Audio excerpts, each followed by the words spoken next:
ऐ मर्द खिरद तर्क मासी की जरूरत, ऐ मर्द खिरद तर्क मासी की जरूरत, अब सोहबत सालेह की सवा कोई नहीं चारा, अब सोहबत सालेह की सवा कोई नहीं चारा। मरदूद है पीछे हमें खबर नहीं लेकिन, मरदूद है पीछे हमें खबर नहीं लेकिन, एक वक्त में हालाक जो अमाल है सारा, एक वक्त में हालाक जो अमाल है सारा।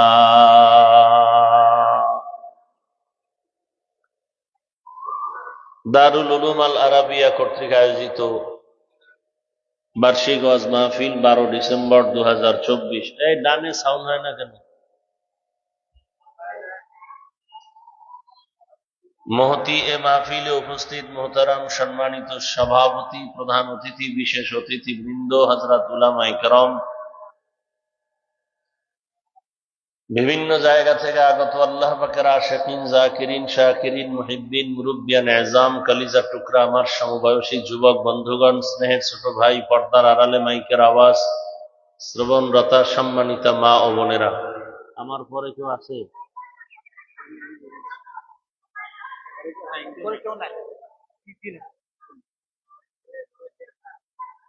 আল্লাহ পাকের দরবারে শুকর যে আল্লাহ পাক আমাদেরকে হাজারো লাখো মানুষের মধ্য থেকে বাছাই করে পৃথিবীর শ্রেষ্ঠ মজলিস, উলামায়ে আহলে হকের মজলিস, গুনাহ মাফের মজলিস, তওবা কবুলের মজলিস, বরকতিয়ে মজলিসে আসা বসার তৌফিক দান করেছেন। নিয়ামতের শুকর আদায়ার্থে সকলেই পড়ি আলহামদুলিল্লাহ। দরুদ ও সালাম সৈয়দুল মুরসালিন, রাহমাতুল লিল আলামিন, শফিউল মুজনিবিন, খাতামুন নবিয়্যিন, সৈয়দুস সাকালাইন, ইমামুল মুরসালিন, শফিয়ে আযম, রাসূল আকরাম, রহমতে আলম, নবিয়ুল আরব আল আজম, হাবিবে কিবরিয়া, আশরাফুল আম্বিয়া, সৈয়দুল আম্বিয়া, শফিয়ে মাহশর, সাকিয়ে কৌসর, আকা ইনামদার, মদিনা का ताजदार, आफताब नबूवत, फख्र मौजूदात, सैयदुल मखलूकात, हजरत मुहम्मदुर रसूलुल्लाह सल्लल्लाहु अलैहि व आलिहि वसल्लम। ডান দিকের বক্সে আওয়াজ হয় না, বুঝো না?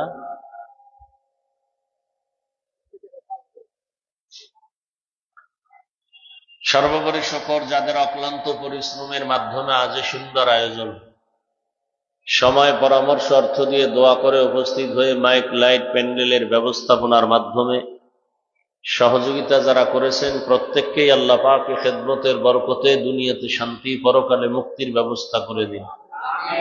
আপনার লোক রেডি? হ্যাঁ, মাদ্রাসার জন্য মাহফিল, যেহেতু ফেরেশতারা এসেও সহযোগিতা করবে না, আল্লাহ দয়া রহমত করবেন ঠিক, তবে আমাদের সার্বিক সহযোগিতা করা উচিত। দুনিয়ার সমস্ত বেদিন বেঈমান এক প্ল্যাটফর্মে হাজির হয়েছে পৃথিবীর থেকে মাদ্রাসা বন্ধ করার জন্য। কারণ এই মাদ্রাসা হলো দ্বীন ও ইসলামের এক দুর্গ। এখান থেকেই দাওয়াত, এখান থেকেই তালিম, এখান থেকেই তাজকিয়া, এখান থেকেই জিহাদের মুজাহিদ তৈরি হয়, এখান থেকে মুফতি মুহাদ্দিস তৈরি হয়, আলেম তৈরি হয়। শুধু বেঈমান না, কিছু মুনাফিকেরাও চায় এই জমিন থেকে মাদ্রাসা বন্ধ হয়ে যায়। অতএব আমাদের মাদ্রাসা টিকিয়ে রাখার জন্য সার্বিক চেষ্টা, দোয়া, সহযোগিতা করা উচিত। কারণ মাদ্রাসা হলো এই দুনিয়াতে ইসলামকে টিকায় রাখার স্থায়ী ব্যবস্থা। ওয়াজ মাহফিল সাময়িক একটা ব্যবস্থা। তোমরা সাউন্ডটা ঠিক করো, কানে আওয়াজ না আসলে তো কথা বলা যাবে না।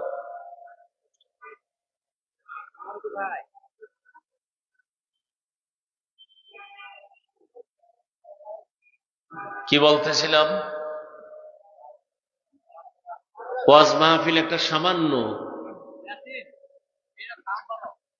কি বলে, অস্থায়ী একটা ব্যবস্থা। দাওয়াত ও তাবলীগের মেহনত স্থায়ী বলা যাবে না। স্থায়ী ব্যবস্থাই হলো মাদ্রাসা। ভারতের মতো জমিনের মধ্যে ইসলামের পতাকা উড্ডীন করে রেখেছেন, যেই ভারতবর্ষ থেকে হাজারো মাদ্রাসা বন্ধ করে দিয়েছিল ব্রিটিশ বেঈমানরা, হাজারো হাজারো আলেমকে জিন্দা ফাঁসিতে ঝুলায়া গাছের সাথে লাশ টানায় রাখছিল এই ব্রিটিশ। কিন্তু সেই ভারতের জমিনে দ্বীনের আলোর ফ্যাক্টরি হাউস দেওবন্দের কারণে আজ গোটা দুনিয়াতেই দ্বীনের আলো ছড়িয়ে আছে। পৃথিবীতে ইসলামের যত লাইনে খেদমত হয় সবার পিছনে দেওবন্দের অবদান। এই কথা যে অস্বীকার করবে সেই ব্যক্তি পৃথিবীর নিকৃষ্ট মুনাফিক। তো এই পৃথিবীতে ইসলামকে টিকিয়ে রাখার জন্যই সার্বিক সহযোগিতা করা দরকার, দোয়াও করা দরকার। আল্লাহ সমস্ত মাদ্রাসাগুলো কবুল করেন। আপনাদের কাছে এখনই কথা চলতে থাকবে, কোনো আওয়াজ হবে না, হাতে একটা খেদমত করবেন, সাউন্ড কমাও, নগদ কিছু 1000, 500, 100 মাদ্রাসার জন্য দিবেন, ব্যাগ বা রুমাল নিয়ে যাবে, কোনো আওয়াজ যেন না হয়। আমার বয়ান চলতে থাকবে, 1 মিনিট লস করবেন তাহলে বয়ান 1 মিনিট কম হবে, আমার শেষ সীমানায় আমি ছেড়ে দিব। অতএব বয়ান চলতে থাকুক। যারা ব্যাগের দায়িত্বে তারা ছাত্র বা স্বেচ্ছাসেবকরা নেমে যান। কেউ যদি বেশি দিতে চান লেখায় দিবেন, এবং সব সময় দোয়া করবেন আল্লাহ পাক এই মাদ্রাসাগুলো কবুল করে। মাদ্রাসার যা প্রয়োজন গায়বী খাজানার থেকে আল্লাহ ব্যবস্থা করে দেন। কেউ খালি ফিরাবেন না, ব্যাগওয়ালারা নেমে যান। আর বাকি থেকেও লেখাতে চাইলে 10,000, 20,000, 5,000 লেখায় দিবেন। দান করলে হায়াত বাড়ে, মুসিবত দূর হয়। দান করলে রিজিকে বরকত হয়, কবরওয়ালাদের আযাব মাফ হয়। আল্লাহ সবাইকে দ্বীনের খাদেম হিসেবে কবুল করেন। যারা দান করবেন, করতেছেন, আল্লাহ সবার দান কবুল করেন। দানের বরকতে হায়াতে, ইজ্জতে, রিজিকে আল্লাহ বরকত বাড়ায় দেন। কই আর কই ছাত্র কই?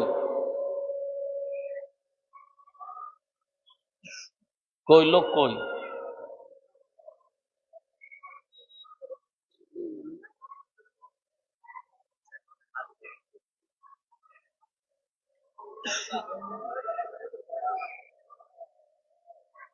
যাই হোক, আপনারা দিতে থাকেন, যারা যাচ্ছে এদের কাছে দিয়ে দেন। এই মনিটরের সাউন্ড একটু কমাও,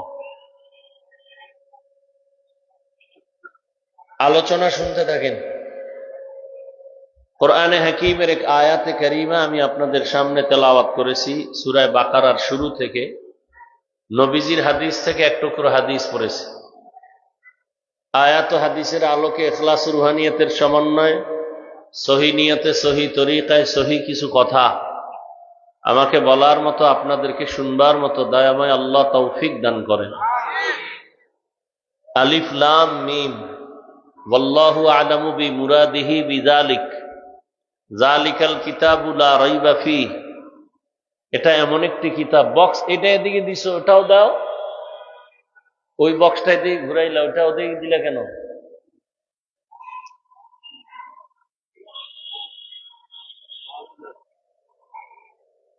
মনিটরের সাউন্ড কমাও, ওই বক্সের সাউন্ড বাড়াও।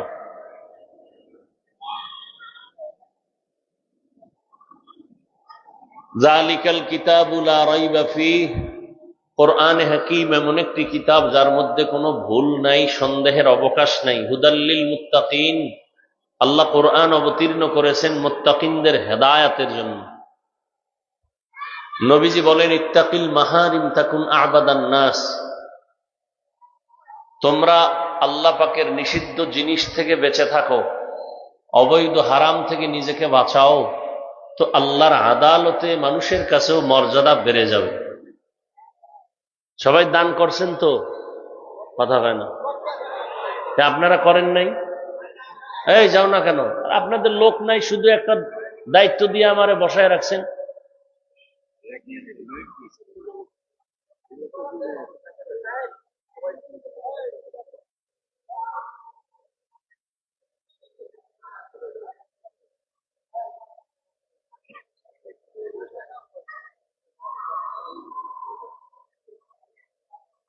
আয়াত ও হাদিসের তর্জমা শেষ। সংক্ষিপ্ত আকারে সংক্ষিপ্ত কিছু ব্যাখ্যা করে বিদায় নিব। আমা তৌফিকি ইল্লা বিল্লাহ। আল্লাহ পাক এখানে অনেক আলোচনা, আলিফ লাম মিম অক্ষরগুলো আল্লাহ দিলেন কেন, এ বিষয়ে অনেক আলোচনা অনেক জায়গায় করেছি। আজকে এগুলোর দিকে যাব না। এখানে শুধু একটা পয়েন্ট আছে শেষের দিকে, হুদাল্লিল মুত্তাকিন, অর্থাৎ আল্লাহ কোরআন কেন অবতীর্ণ করছেন এর কারণ এখানে আল্লাহ উল্লেখ করেছেন। আল্লাহ বলেন মুত্তাকি যারা, তাদের হেদায়েতের জন্য আমি কোরআন অবতীর্ণ করেছি।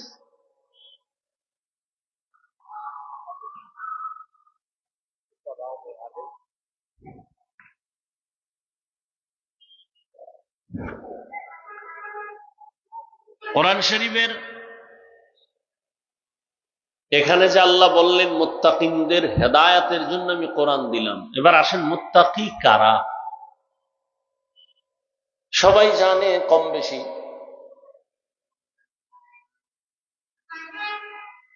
যার মধ্যে তাকওয়া থাকে তথা আল্লাহর ভয় থাকে তাকে মুত্তাকি বলে। ভয়ের নাম তাকওয়া, যিনি আল্লাহকে ভয় করবেন তার নাম মুত্তাকি। তো কি বুঝলাম? আল্লাহর ভয় যে অন্তরে রাখে সেই ভয়ের নাম তাকওয়া। ভয়টা থাকে অন্তরে, চোখে না, মাথায় না, হাতে না, কোথায়? এই ভয়ের নাম তাকওয়া। থাকার জায়গা অন্তর। যার অন্তরে থাকে সে হলো মুত্তাকি। এখন এখানে যদি আমি জিজ্ঞাসা করি আপনারা কারা কারা আল্লাহকে ভয় করেন, তাহলে সবাই দুনো হাত উঁচু করে বলবে আমরা অবশ্যই আল্লাহকে ভয় করি। অনেক চালাক তারা বলবে হুজুরদের থেকেও বেশি ভয় করি। অথচ এখানে এমনও আল্লাহর বান্দা আছেন আজকে ফজর পড়েননি, জহুর পড়েননি, আসর পড়েন নাই, মাগরিব পড়েন নাই, এশাও পড়েন নাই। তাহলে আপনি নামাজ বাদ দিয়েও বলেন আল্লাহকে ভয় করি, আমি নামাজ ঠিক রেখে বলি আল্লাহকে ভয় করি। আপনি গুনাহ করে বলেন আল্লাহকে ভয় করি, আমি গুনাহ ছাড়ার প্রতিযোগিতা করে আমি বলি আল্লাহকে ভয় করি। দুই দলের ভয় সমান? সমান না। আসলে ভয়ের হাকিকত কি? একজনের সাপ ভয় করে, সাপ, তার মানে কি সে সাপ ধরবে? সাপ তো ধরবেই না। সাপ যেখানে থাকার সন্দেহ আছে ওখানেও যাবে না। এমনকি ভয় যদি বেশি থাকে সে ঘুমের মধ্যেও সাপ সাপ করে চিৎকার দেয়। বোঝা গেল সে সাপকে কি করে? ভয় করে। ঠিক যেই মানুষ, আরো উদাহরণ দেওয়া যায়, একটা সন্তান মা বাবাকে ভয় করে, করে না? করে না? প্রমাণ, মা বাবার সামনে সন্তান অন্যায় করে না। কেন? মাইরের ভয়। একটা ছাত্র শিক্ষকরে ভয় করে, প্রমাণ, বলে শিক্ষকের সামনে ছাত্র অন্যায় করে না। কেন? বলে শাস্তির ভয়। ঠিক যেই মানুষ আল্লাহকে ভয় করবে সেও আল্লাহর সামনে গুনাহ করবে না, অপরাধ করবে না। আল্লাহকে ফাঁকি দিয়ে করতে পারে।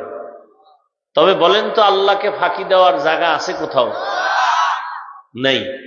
তো এক কথায় সে বান্দা কখনো গুনাহ করতে পারে না। কেন? শাস্তির ভয়, আযাবের ভয়। সে গুনাহ করবে না।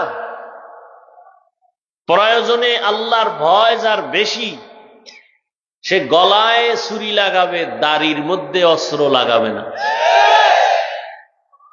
এখন বলে আমি আল্লাহকেও ভয় করি, বেপরদায়ও চলে, দাড়িও কাটে। বুঝা গেল আসলে তার মধ্যে আসলে হাকিকতে ভয় নাই, শুধু মুখে বলে ভয় করি। আবার অনেক চালাক আছে। নবীজি বলছেন তাকওয়া অন্তরে থাকে, ভয় কই থাকে? বলেন না কেন? অন্তর কোথায়? মাথায়? হ্যাঁ না সিনার ভেতরে? সিনার মধ্যে। এই অন্তরে ভয় থাকে, দেখা যায়? ধরা যায়? যায় না। এখানে একদল চালাক আছে, শুধু চালাক না, অতি চালাক। চালাক না অতি চালাক? চালাক ভালো, অতি চালাক ভালো না। অতি চালাকের আর এক নাম বেয়াদব। অতি চালাকের আর এক নাম বেয়াদব। এরা কি বলে জানেন? তাকওয়া তো অন্তরে আছে, নামাজ না পড়লে অসুবিধা কি? তাকওয়া তো অন্তরে আছে, টুপি না পড়লে অসুবিধা কি?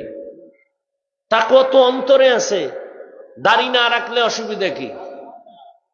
মূলত এরা রসুলের সাথে বেয়াদবির কথাগুলো বলতে, সেটা রসুলের আদর্শের সাথে চূড়ান্ত বেয়াদবি ছাড়া কিছুই নেই।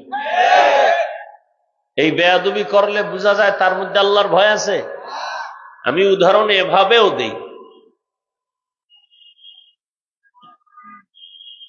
একজনে একটা আমের চারা, আম গাছ লাগাইছে, আমের আটি, আটি বুঝেন তো, নরম না শক্ত? দেখছেন কখনো? আটির মধ্যে কিছু আছে, আটির ভেতরে কিছু আছে, দেখছেন? আটি তো একটা শক্ত, ভেতরে কিছু আছে, আছে। ওইটা হলো চারা হওয়ার মূল অঙ্কুর। একজনে চিন্তা করলো ভেজাল ফলে মানুষ ভেজাল দেয়, বীজ দেয়, আমি নিজে একটা আমের আটি রোপণ করে আম হবে, গাছ হবে, আম খাবো তাজা।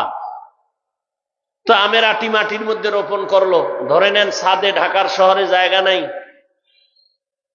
মাটির মধ্যে আমের আটি রোপণ করার পরে সার গোবর সব দিল, কিন্তু চারা হয় না 6 মাস।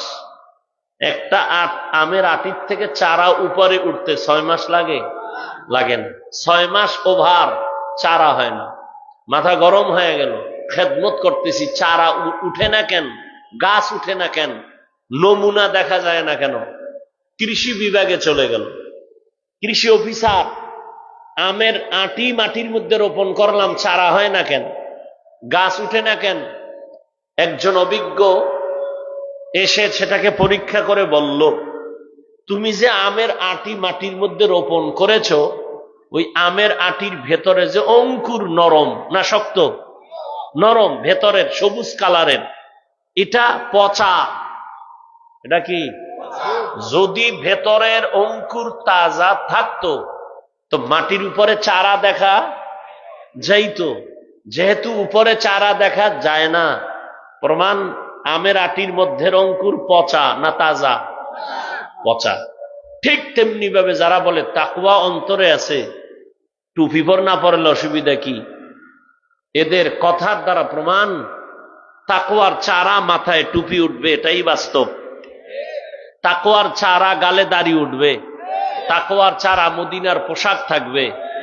তাকওয়া তাকওয়া চাপাবাজি করে, দাড়ি নাই টুপি নাই, কেন? কয় অরন্তরের দাবির তাকওয়া পচা, অরন্তরে আসলে তাকওয়া নাই। এই জন্য বলছে এরা শুধু চালাক না, অতি চালাক। কি? অতি চালাকের আর এক নাম মুসলমানের বাচ্চাই। প্রশ্ন, তোমার কোন বেঈমানের বাচ্চা ঢুকায় দিছে তোমার অন্তরে যে টুপি না পড়লে অসুবিধা কি, নামাজ না পড়লে অসুবিধা কি, দাড়ি না রাখলে অসুবিধা কি? এটা তো কোনো মুসলমান বলতে পারে না। মুসলমান না রাখলেও তো নরম দিল বলবে, হুজুর রাখতে পারি না, দোয়া কইরেন, চেষ্টা করব। কিন্তু যদি প্রশ্ন করে না রাখলে অসুবিধা কি, এর মতো বেয়াদব এই দুনিয়াতে কেউ নাই, চূড়ান্ত বেয়াদব। মুসলমানের সন্তান, তোমার অন্তরে এই প্রশ্ন আসবে কেন? তুমি পারো না, সেজন্য তুমি দুর্বল থাকো, দোয়া চাও। না রাখলে অসুবিধা কি? যদি তোর মতো গাদ্দারকে আমার রসুল বলে দেয় কিয়ামতে, তোর মতো বেয়াদব আমি মুহাম্মদের উম্মত না হইলে অসুবিধা কি? हर के दारद खौफे हक दर दिल मदाम जन्नतुल मअवा देहद उरा मकाम जुज बहकची जे मखाज इंसो जा फजले उआ मस्ते दर जुमला জাহা। এতক্ষণ আলোচনার দ্বারা কি বুঝলাম? যে ব্যক্তি বলে আমি আল্লাহকে ভয় করি, তাকওয়া আছে, সেই ব্যক্তি গুনাহ করবে না। তাহলে গুনাহ যে করে না সে মুত্তাকি, যে গুনাহ করে না। এবার আমাকে বলেন, যে গুনাহ করে না সে কি মুত্তাকি? কি হেদায়েতের উপরে আছে না নাই? হেদায়েতের উপরে থাকার কারণেই সে মুত্তাকি। কোরআন শরীফ কি বলে? আমি আল্লাহ কোরআন দিলাম মুত্তাকিনদের হেদায়েতের জন্য। মুত্তাকি তো গুনাহ করে না, হেদায়েতের উপরেই আছে। কোরআন শরীফ আবার কিসের হেদায়াত করবে? প্রশ্ন বুঝছেননি? মুত্তাকিনরা তো গুনাহ করে না, হেদায়েতের উপরে আছে। আল্লাহ আবার কোরআন দিলেন মুত্তাকিনদের হেদায়েতের জন্য, মানে মুত্তাকিন তো হেদায়েতের উপরে আছে বিদায়ী তো সে মুত্তাকি, আবার কোরআন তাকে কিসের হেদায়েত করবে? প্রশ্ন বুঝলেন? প্রশ্নটা এখানে রাখেন।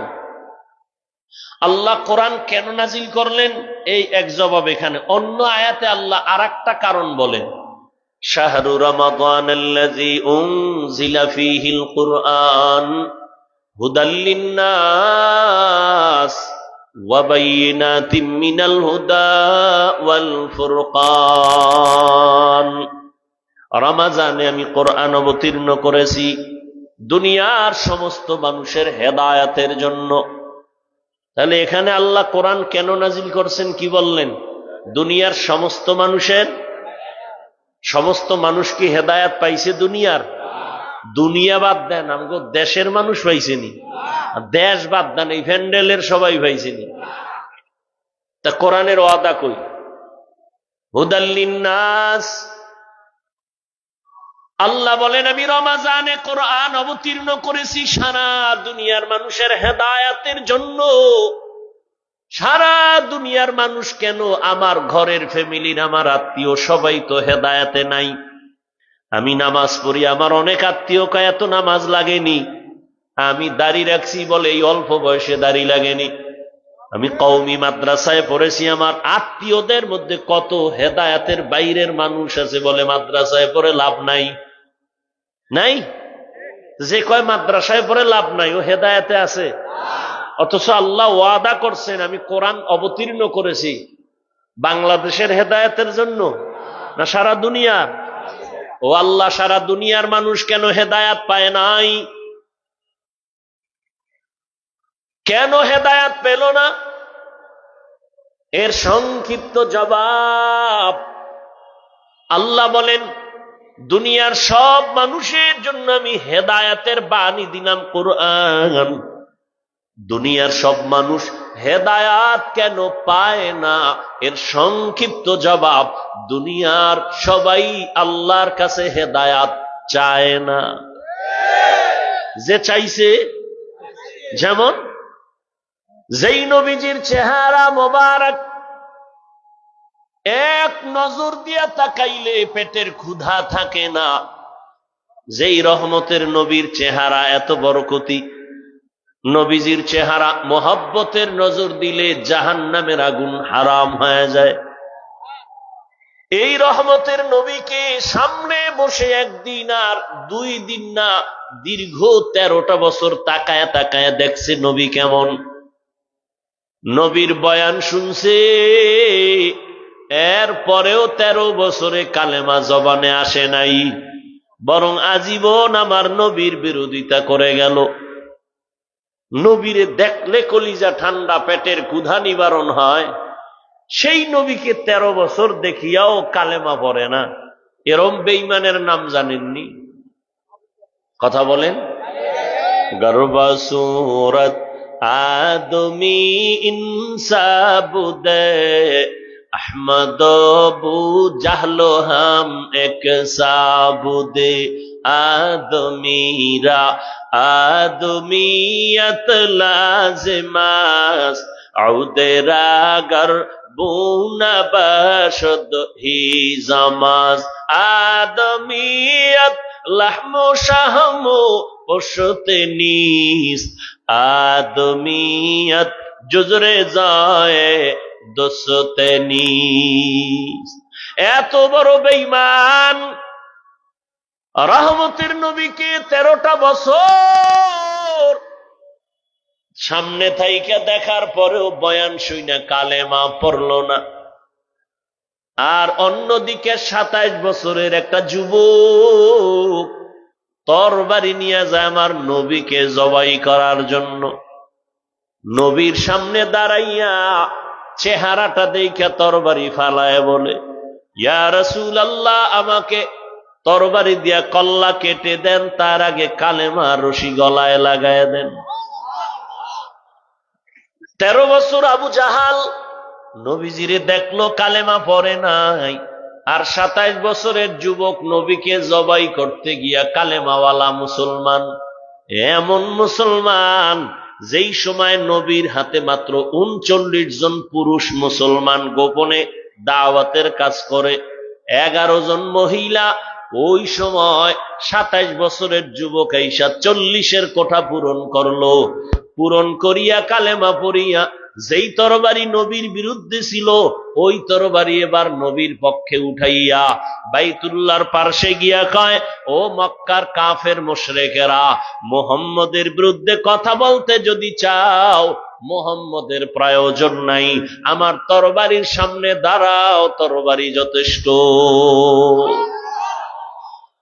গর্বা সুরত আদমি ইনসাবুদে আহমদবু জাহলো হামেক সাবুদে আদমিরা আদমিয়ত লাজমাস উদেরাগর বুনা বশদ হি জামাস। তাহলে আবু জাহিল্লা হেদায়াত পাইছে? কেন পায় নাই? বলেন না কেন? হেদায়াত চায় নাই।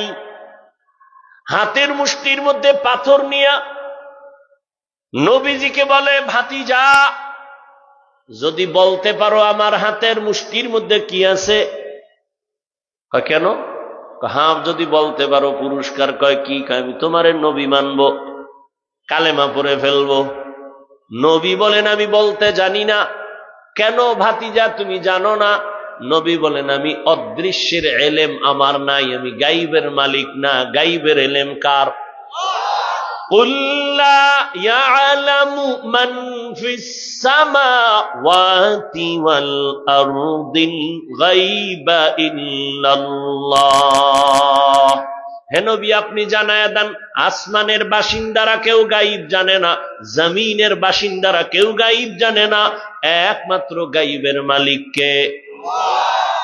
নবী বলেন আমি বলতে জানি না, তবে হাতের মুষ্টিতে কি আছো তোরা একটু আওয়াজ দে। রহমতের নবী এই কথা বলা মাত্র পাথরগুলো কালিমায় শাহাদাত পড়া শুরু করলো। আবু জাহিল্লা পাথরগুলো মাটিতে ফালায় কয়, ভাতিজা তুমি এত বড় জাদুকর আগে জানি নাই। হেদায়াত পাইছে? কেন পায় নাই? হেদায়াত চায় নাই। হুদাল্লিন্নাস, আল্লাহ বলেন আমি দুনিয়ার সব মানুষের হেদায়াতের জন্য কোরআন অবতীর্ণ করেছি। দুনিয়ার সবাই কেন হেদায়াত পায় না? জবাব হলো হেদায়াত চায় না। এত বয়ান, এত বয়ান, দিন নাই রাত নাই, ফজর নাই জোহর নাই, শীত নাই গরম নাই, আলেম ওলামারা গাধার মতো দৌড়ায় সারা দেশে। তাবলীগওয়ালাদের মেহনত ভালো করে বারবার বুঝায়, নামাজ পড়ো, পর্দা করো, হালাল খাও, মা বাবার দোয়া নিয়ে চলো। পীর মাশায়েখরাও বুঝায়, জুমার দিন খতিব সাহেবরাও বুঝায়, আমরা বক্তারাও বুঝাই। এরপরেও কেন মুসলমান নামাজ পড়তে চাও না, রোজা রাখতে চাও না? অত সেখানে যত মানুষ আপনারা বসে আছেন সবাই তো বয়ান জানেন, আমরা তো অদৃশ্যের কোনো কথা বলবো না, নতুন ভাবে জিবরাইল আসবে না, নতুন কোরআনের বয়ান হবে না, আপনাদের মুখস্থ করা বয়ানটা রিপিট করে শুনাই। এখানে কি একটা মানুষও জানে না মিথ্যা বলা হারাম, গালি দেওয়া হারাম, গীবত করা হারাম, চুরি করা হারাম, ডাকাতি হারাম, মানুষ হত্যা করা হারাম, মা বাবার সাথে বেয়াদবি করা হারাম? এইভাবে কে না জানে এখানে নামাজ 5 বেলার ফরজ, যাকাত দেওয়া ফরজ, জীবনে একবার ধনী বাইতুল্লাহ জিয়ারত করবে ফরজ, গান শোনা হারাম, নাচ দেখা হারাম, এটা কে না জানে? এরপরও কেন মানুষ এই রাস্তা থেকে ফিরে না? এর একমাত্র কারণ হেদায়াতে কেন আসে না? এর একমাত্র কারণ এরা হেদায়াত চায় না। অথচ তুমিও মুসলমান, আমিও মুসলমান। যুবক, ও যুবক বাবা বলো, তোমার আল্লাহ আমার আল্লাহ 2 না 1? তোমার আমার নবী, তোমার আমার কোরআন, হাদিস, কাবা, ধর্ম, কালেমা, দুনিয়াতে আসছি তাও এক বিদায়বেলা কাফনের সংখ্যা হবে 3টা, তাও আমি বক্তার সম্মানে একটা কাফন কেউ বাড়াইয়াও দিবে না। তুমি রিক্সা ড্রাইভার গরিব হয়ে মরে গেলে একটা কাফন কেউ কমাইয়াও দিবে না। কাফনের কালারও হবে 2 না 1? কি কালার? সাদা। লেখা থাকবে লাশের কাফনে বড় হুজুরের লাশ, কোটিপতির লাশ, মহিলার লাশ, পুরুষের লাশ, বাবার লাশ, ছেলের লাশ, ইমামের লাশ, মুসল্লিদের লাশ। কেন এত ভাব? আজ আমি বক্তা হইয়া যত ভাব দেখাই না কেন, তুমি টাকার ক্ষমতার যত মাস্তানি করো না কেন, কাফনের ভেতরে যেদিন ঢুকবা সেদিন সব বাহাদুরি বন্ধ হয়ে যাবে। কোটি টাকার মালিক দেখো অভাব হয় না দূর, গরিবে ঘুমায় আরাম করে মনটা বাহাদুর। ফেরাউনের লাশটা দেখো মিশর জাদু ঘরে, খায় না মাটি পোকা মাছি সবাই ঘৃণা করে। হৃদয়ে থাকিবে যার নম্রতা সাদা, রহমত আসিবে সেথা প্রভুর ওয়াদা। বড়র বাড়াই থাকলে দিলে রহমত আসবে না, নিজেকে নিজে ছোট মনে করিও সাদা।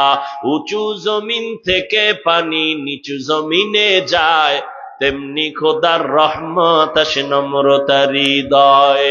ভোগবিলাসের বাড়ি গাড়ি পরে রবে সব, ভোগবিলাসের বাড়ি গাড়ি পরে রবে সব।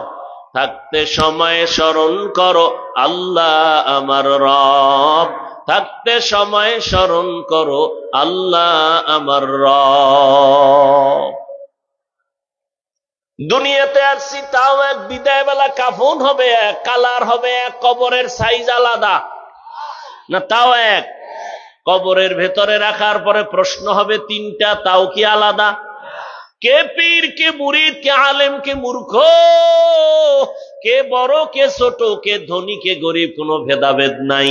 সবার বেলায় প্রশ্ন 3টা। রবের পরিচয় দাও, রহমাতুল্লিল আলামিনের পরিচয় দাও, ধর্মের পরিচয় দাও। নবী বলেন এই 3 প্রশ্নের জবাব যে দিবে তার কবর হবে রওজাতুম মির রিয়াজিল জান্নাহ, আর যে দিতে পারবে না তাদের কবর হবে হুফরাতুম মিন হুফারিন নার।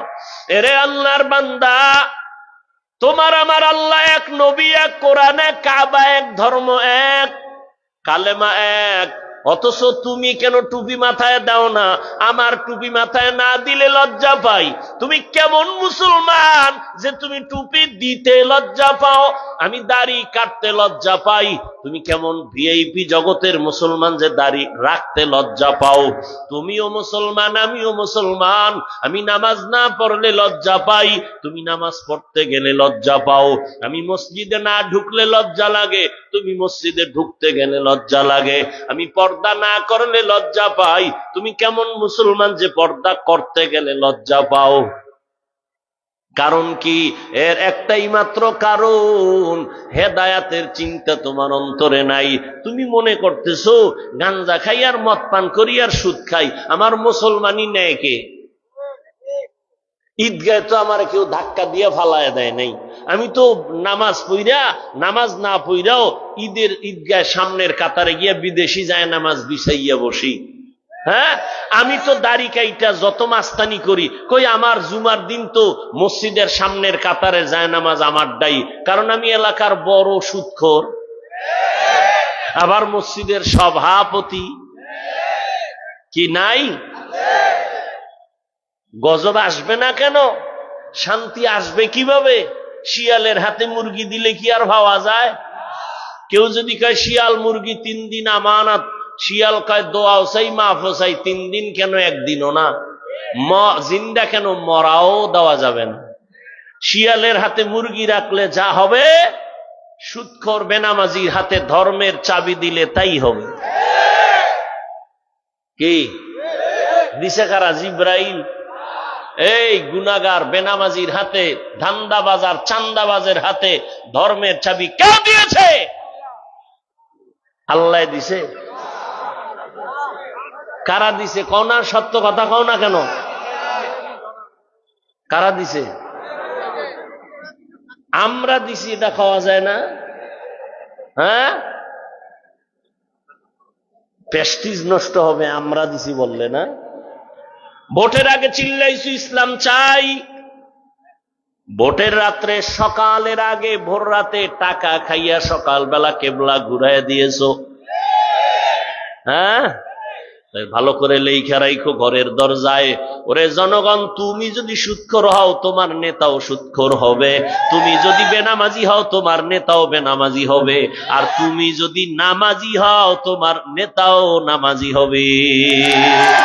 তুকু যাও সুন্নতে আহমদ কুজা বা মুহাম্মদ কৈবুদ নিসবতরা মান আহাব্বা সুন্নতি কৌলে রসুল মজদায়ে কানা মাই হাম কুন কবুল।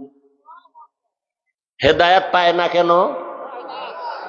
হুদাল্লিল মুত্তাকিন, মুত্তাকিনদের জন্য কোরআন হেদায়াত।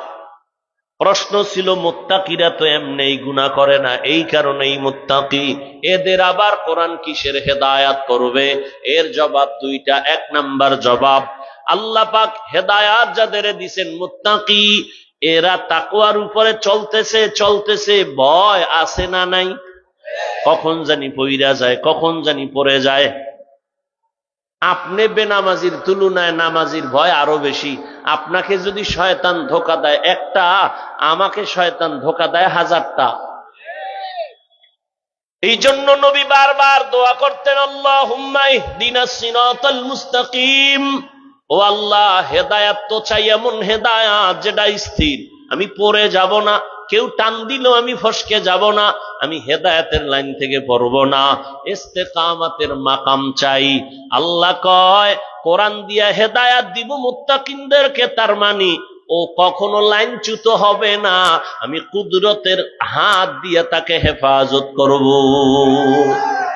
মুত্তাকিনদের হেদায়েতের দ্বিতীয় তরজমা হলো কিয়ামতের ময়দানে আমি আল্লাহ কুদরতি জিম্মায় তাকে জান্নাতে বিনা হিসাবে ঢুকাইয়া দিব।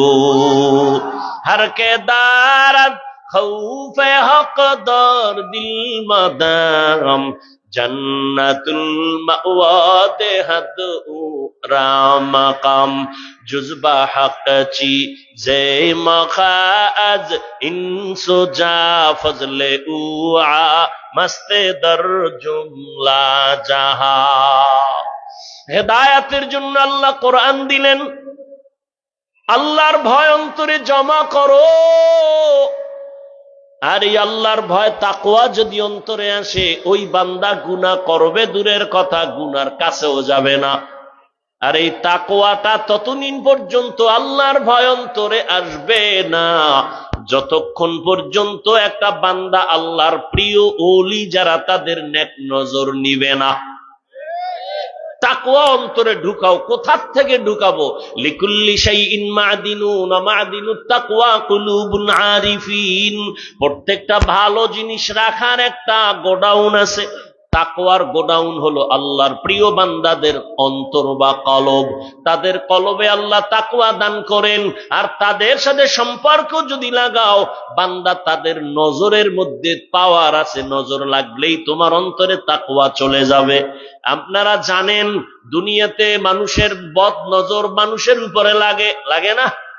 একটা বাচ্চা হঠাৎ অসুস্থ, ডাক্তারও ভালো করতে পারে না, খানা খায় না, শুকায় যায়, কেন? বলে বদনজর। আপনারা বিভিন্ন সময় দেখবেন বিভিন্ন ফল বা ফসলের জমিনে জুতা টানায়, দেখছেন নি? কেন জুতা টানাইলে ফসল ভালো হয়? জুতার বরকতে। এটার বরকতি একটা জুতা নমরুদ্দার গালে লাগছে, তো মানুষ জুতা টানায় কেন? বলে বদনজর থেকে বাঁচার জন্য। কথা ঠিক? বদনজর দিছে, বাচ্চা অসুস্থ হয়ে গেছে। কার বদনজর? বড় হুজুরের। কার? এলাকার সব থেকে বেআমলওয়ালা, বেনামাজি, সুদখোর, গাঞ্জাখোর, ওর নজর। এবার বুঝেন ওর নজরে অ্যাকশন কেমন। বাচ্চার দিকে তাকায়, এত সুন্দর, গজব শুরু। একটা গাভীতে দুধ হয় 20 কেজি, এত দুধ, পরের দিন 13 কেজিও নাই, গজব শুরু। বদনজর আছে না নাই? তাহলে একটা গাঞ্জাখোর, বেনামাজি, সুদখোরের নজরে যদি পাওয়ার থাকে, একজন তাকওয়াওয়ালা, তাহাজ্জুদওয়ালা, আল্লাহওয়ালার নজরে পাওয়ার থাকবে না? আউলিয়ারা কারে উকবা ইখতিয়ার, জাহেলারা কারে দুনিয়া ইখতিয়ার, মাইলে মোমেন সোয়ে মোমেন মিশাওয়াত, মাইলে কাফের সোয়ে কাফের মিশাওয়াত। আল্লাহর প্রিয় বান্দা যারা ওলি আউলিয়া, এদের নেক নজর লাগাইও রে যুবক। তুমি স্কুলে পড়ো বাধা নাই, কলেজে পড়ো বাধা নাই, চাকরি করো বাধা নাই, ব্যবসা করো বাধা নাই, তবে আল্লাহওয়ালাদের নেক নজর লাগাইও চরিত্র সুন্দর করার জন্য। কারণ তুমি যত বড় ডাক্তার হও, চরিত্র যদি ভালো না থাকে, তাসলিমার মতো জুতা খায়া পালাতে হবে। তুমি যত বড় প্রফেসর হও না কেন, চরিত্র যদি ভালো না থাকে, কেউ তোমাকে সম্মান করবে না। এমন প্রফেসর চায় না যার চরিত্র ভালো না, এমন ডাক্তার চায় না যার চরিত্র ভালো না। হ্যাঁ, তুমি ডাক্তার হও, ইঞ্জিনিয়ার হও, প্রফেসর হও, ব্যবসায়ী হও, চাকরিজীবী হও, তবে খবরদার চরিত্রহীন বেয়াদব হইও না। তোমার চরিত্র আর আদব যদি তুমি রক্ষা করে চলতে যাইয়া লেখাপড়া ঠিক রাখতে চাও, তোমার মোবাইল থেকে দূরে থাকতে হবে, আল্লাহর ভয় নিয়ে চলতে হবে। আর উলামায়ে কেরামের দোয়া, মা বাবার দোয়া, তোমার লেখাপড়া শিখানেওয়ালা শিক্ষকের দোয়া। কারণ মা বাবার দোয়া না থাকলে জীবনে কোনোদিন সফলতা আসবে না। শিক্ষকের দোয়া যদি ছাত্রের জন্য না থাকে, ওই শিক্ষকের দোয়া না থাকলে ছাত্র বিদ্যার জগৎ থেকে হারিয়ে যাবে। যদি উলামায়ে কেরামের নেক নজর না থাকে, অন্তরে তাকওয়া আসবে না, আল্লাহর ভয় আসবে না। অতএব এখনো সময় আছে, তুমি স্কুলে যাও। আমি একবারও বলি নাই টুপি লাগাইয়া হুজুর হয়ে যাও, স্কুলে তালা লাগাইয়া দাও, একবারও বলি নাই। ও বাবা, তুমি স্কুলে পড়ো আলহামদুলিল্লাহ, চাকরি করো, ব্যবসা করো আলহামদুলিল্লাহ, ওখানে থাইকা 5 বেলার নামাজ পড়ো, মা বাবার দোয়া নিয়ে চলো। ও যুবক, এবার বাস্তবে একটু দেখো তো, আমি যে কথাগুলো বলতেছি তোমার বিবেক দিয়া জবাব দাও। আমার মতো হুজুর না, জীবনে মাদ্রাসায় পড়ে নাই, তোমার মতো যুবক জেনারেল লাইনে থাইকা 5 ওয়াক্ত নামাজ পড়ে, কলেজে পড়ে, সত্য কথার সাক্ষী দেওয়া আসেনি। আর কোনো ওয়াজের দরকার নাই। তোমার এই কথাটাই তোমার জীবনের হয়তো হেদায়েত, না হয় বিদায়। যদি তুমি একটু নিজেকে জিজ্ঞাসা করো, তোমার কপাল এত খারাপ কেন? তোমার কপালে কার অভিশাপ লাগছে? তোমার মতো যুবক হইয়া স্কুল কলেজে পড়িয়া যদি নামাজ পড়ে, তুমি কেন পারবা না রে বাবা? তোমার মতো সন্তান জেনারেল লাইনে থাইকা রাস্তায় গাড়ি চালায়, নামাজ ছাড়ে না, বলো তুমি কেন পারবা না? তোমার মতো সন্তান র্যাব, আর্মি, পুলিশ, বিডিআরের চাকরি করে 5 ওয়াক্ত নামাজি দাড়িওয়ালা আসেনি, বলো তুমি কেন পারবা না? তোমার মতো দাড়িওয়ালা নামাজি, তাকায় দেখো, doctor, professor, engineer, OC, DC SP, অভাব নাই, তুমি কেন পারবা না? তোমার মতো ব্যবসায়ী, তোমার মতো চাকরিজীবী বান্দা ব্যবসা করে, চাকরি করে, দাড়িওয়ালা নামাজ 1 ওয়াক্ত নামাজ বাদ দেয় না, তুমি কেন পারবা না? অবশ্যই তোমার উপরে আমার আল্লাহ গুনার কারণে বেজার হয়ে গেছে। সারাটা রাত দরওয়াজা জানালা বন্ধ করে মোবাইলটা হাতে নিয়ে কবিরা গুনাহ দেখে দেখে রাত কাটাইয়া চেহারাটাও নষ্ট করছো, যৌবনটারেও নষ্ট করেছো। না তোমার চোখের পাওয়ার আছে, না তোমার হার্টের পাওয়ার আছে, না তোমার কিডনি সতেজ আছে। যাও হসপিটালে যাও, তোমার পার্শ্বে ফরাজি হসপিটাল আছে, পরীক্ষা করে দেখো। ইবনে সিনা আছে, যাও বিভিন্ন হসপিটালে গিয়া দেখো, তোমার চোখের পাওয়ার কমতেছে, হার্ট দুর্বল, ব্রেন দুর্বল, মেধা দুর্বল। তোমার চোখের পাওয়ার নাই, কানের পাওয়ার নাই, হাতের পাওয়ার নাই, চরিত্র নাই, তোমার মধ্যে আছে বলতে কিছুই নেই। কি আছে? একটা রুহু আছে, ওটা গেলি গিয়ে তুই লাশ। তোর রুহু সারা ভেতরে কিছু নাই, চরিত্র নাই, লেখাপড়া নাই, মা বাবার সাথে সম্মান নাই, শিক্ষকের সাথে ভালো ব্যবহার নাই, চোখের পাওয়ার নাই, কিডনি নাই, এরপরে তোমার হার্ট নাই, মাথা ব্যথা বেড়ে গেছে, বুকে ব্যথা বেড়ে গেছে, দিন দিন শুধু অসুস্থই হচ্ছ। উপরে চেহারাটা থাকলে কি হবে? বিউটি পার্লারের সৌন্দর্য আসল সৌন্দর্য না। বলে গেলাম বাবা, বেয়াদবি ক্ষমা চাই, রাগ করিও না। ও যুবক, এখনো সময় আছে, তওবা করে নাও রে বাবা। চোখের গুনাহ থেকে মোবাইল সরায় দাও। এই মোবাইল তোমাকে দুনিয়াও বরবাদ করে দিবে, আখিরাতও বরবাদ করে দিবে। তোমার মতো যুবক যদি স্কুল কলেজে পড়ে, চাকরি করে, ব্যবসা করে, নামাজ পড়ে, আর কোনো ওয়াজের দরকার নাই। তুমি কেন পারো না রে বাবা? এখনো সময় আছে, তওবা করো। ঢাকা কলেজে যা, জাহাঙ্গীরনগরে গিয়া দেখ, তোমার মতো ছাত্র মাথায় পাগড়ি দাড়িওয়ালা হাঁটতেছে, মনে হয় মসজিদের খতিব, জীবনে মাদ্রাসায় পড়ে নাই। এত সুন্দর রং লাগাইছো ঢাকা কলেজের ছেলে, কারণ কি? কয় উলামায়ে কেরামের নেক নজর। উলামায়ে কেরাম ছাড়া তোমাদের আপন কেউ নাই, খোদার কসম কেউ নাই। যাদেরকে আপন মনে করো সব চান্দাবাজ আর ধান্দাবাজ। এরা তোমার আপন না। স্বার্থে আঘাত লাগলে দল থেকে নাম কাটে না, কল্লা কেটে দেয়। সোনার বাংলার রাজনীতি চিনো তো? একজনে কইছিল, তাড়াতাড়ি যদি মরতে চাও বেইজ্জতি হইয়া, তাহলে ডবল বিয়া করবি আর পচা রাজনীতি করবি, তাড়াতাড়ি ইজ্জত হারাইয়া মরবি। যা পচা রাজনীতি কর আর ডবল বিয়া কর, তাড়াতাড়ি মরবি। যদি না মারো তোরে ফিডায় মারবে, দুই বউ পিডাবে, আর ওদিক দিয়া তোর নেতা খাতারা দলের নাম কাটবে না, কল্লা কেটে দিবে। লেখা রাখ, জীবনে তোর কলিজার আপন বন্ধু নিঃস্বার্থ, কসম আল্লাহর, উলামায়ে কেরাম ছাড়া কেউ তোর আপন বন্ধু নাই, সব চান্দাবাজ আর ধান্দাবাজ।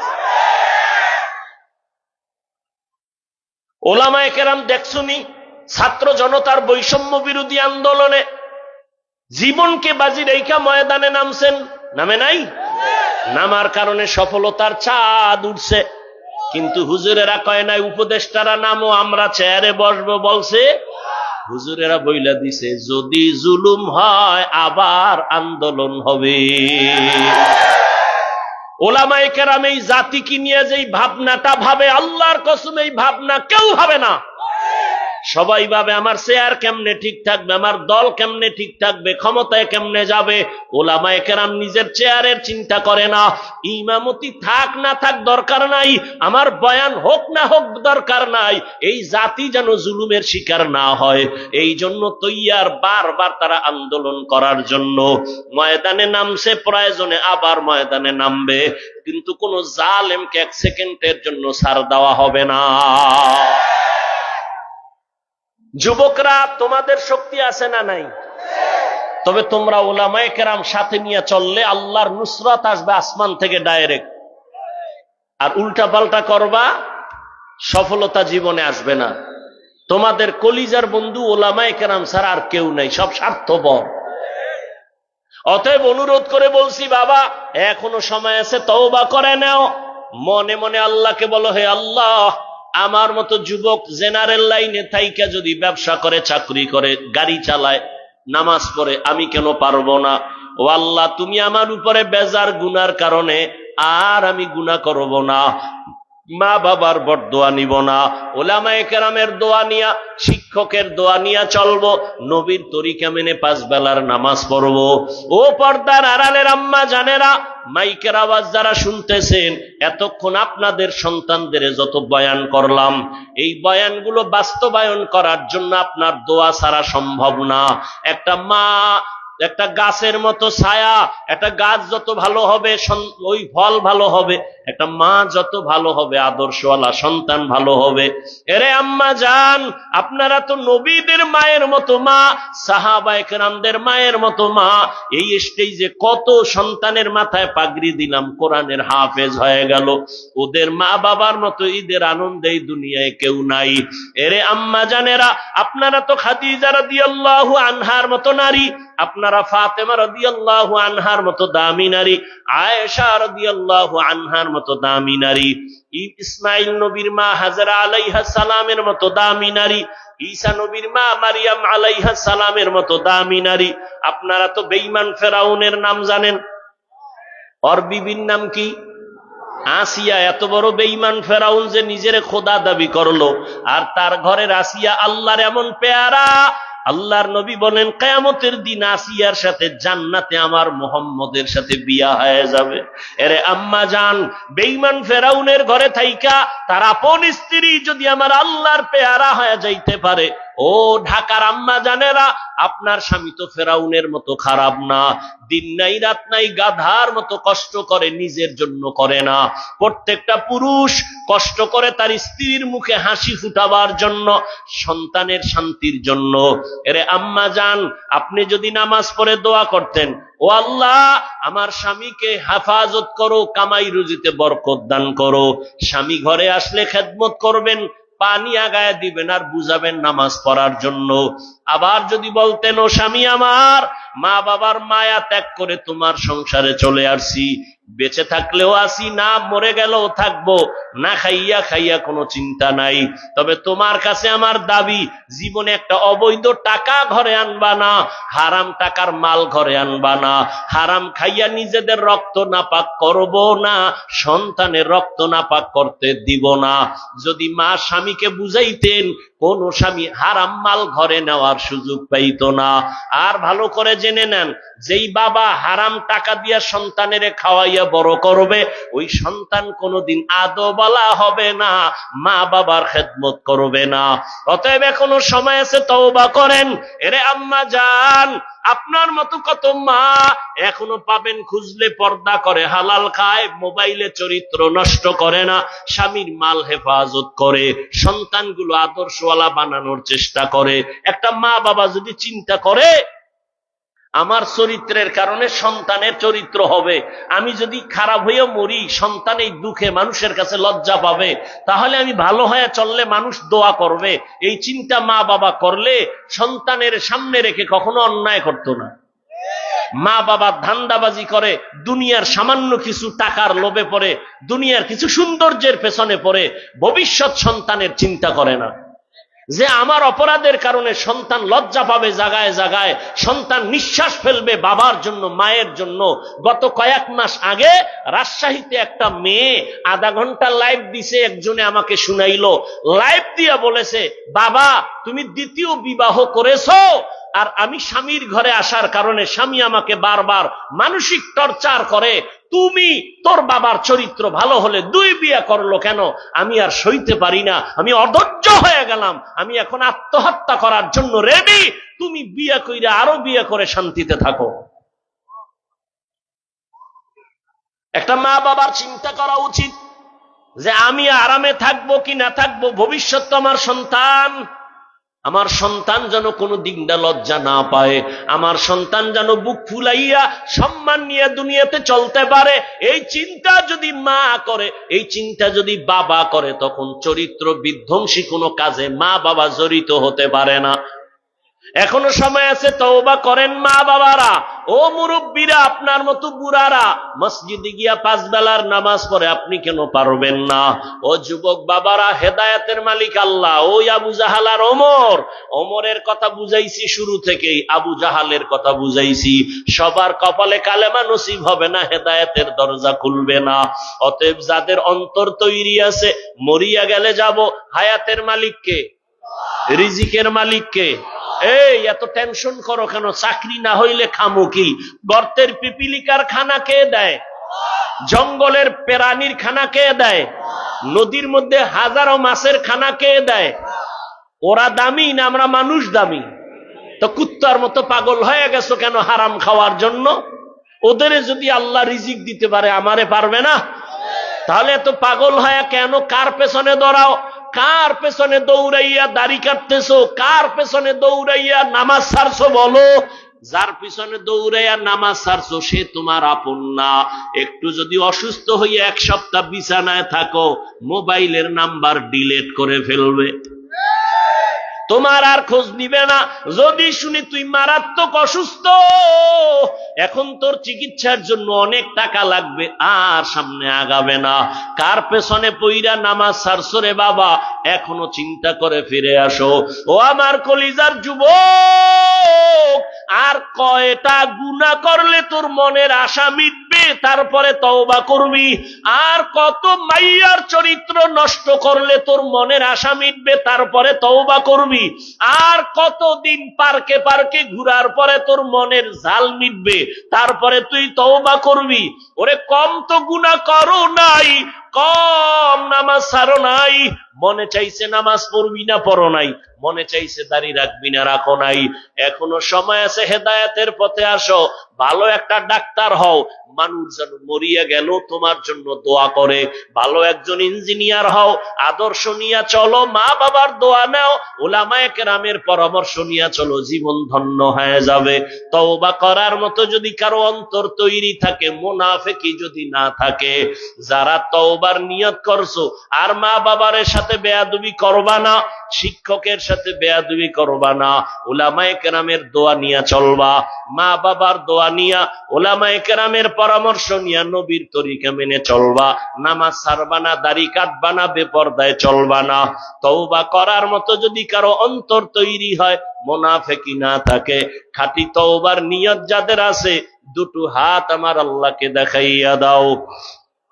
আয় আল্লাহ, হাতগুলো কবুল করে নেন, তওবা কবুল করে নেন, তওবার উপরে মজবুত হইয়া মরণ পর্যন্ত চলার তৌফিক দান করেন, আমিন। আলহামদুলিল্লাহি রাব্বিল আলামিন, ওয়াসসালাতু ওয়াসসালামু আলা সাইয়্যিদিল আমবিয়া ওয়াল মুরসালিন ওয়া আলা আলিহি ওয়া আসহাবিহি আজমাইন। ইয়া আরহামার রাহিমিন, ইয়া আরহামার রাহিমিন, ইয়া আরহামার রাহিমিন, রব্বিরহামহুমা কামা রাব্বায়ানি